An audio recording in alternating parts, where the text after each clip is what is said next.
కాపు ఉద్యమ నేత ప్రముఖ నాయకుడు ముద్రగడ పద్మనాభం ఈ సాయంత్రం కన్నుమూశారు. హైదరాబాద్లోని ఒక ఆసుపత్రిలో చికిత్స పొందుతూ ఆయన తుది శ్వాస విడిచారు. ముద్రగడ పద్మనాభానికి బంధువులు, కాపు సామాజిక వర్గ ప్రముఖులు, వివిధ పార్టీలకు చెందిన రాజకీయ నాయకులు నివాళులర్పిస్తున్నారు. కొంతకాలంగా ఆయన శ్వాసకోశ వ్యాధితో బాధపడుతున్నారు. కాపుల రిజర్వేషన్ల కోసం దశాబ్దాల తరబడి ఉద్యమం చేశారు. 4 సార్లు ఎమ్మెల్యేగా, 2 సార్లు మంత్రిగా, ఒకసారి ఎంపీగా ప్రజా జీవితంలో సేవలందించారు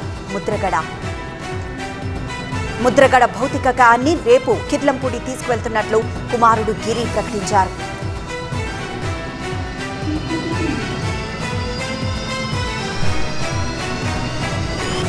ఎల్లుండి కార్యక్రమాన్ని అనుకుంటున్నాం, ఇంకా తెలియదు సార్. ఇందాక ఆయన ఆరోగ్యంగా తిరిగి వస్తారని మేము ఎక్స్పెక్ట్ చేసాం. కాకపోతే మా దురదృష్టం ఏంటంటే అదేంటి ఇప్పటికి 20 రోజులు బట్టి హాస్పిటల్లోనే ఉన్నారు. చాలా బాధగా ఉందండి. ఎటువంటి ఆరోగ్యంగా తిరిగి వస్తారని మేము నిన్నటి వరకు కూడా ఆయన ఫ్రీగానే ఉన్నారు. అంత కిడ్నీ ప్రాబ్లం వల్ల ఇబ్బంది అయింది సార్.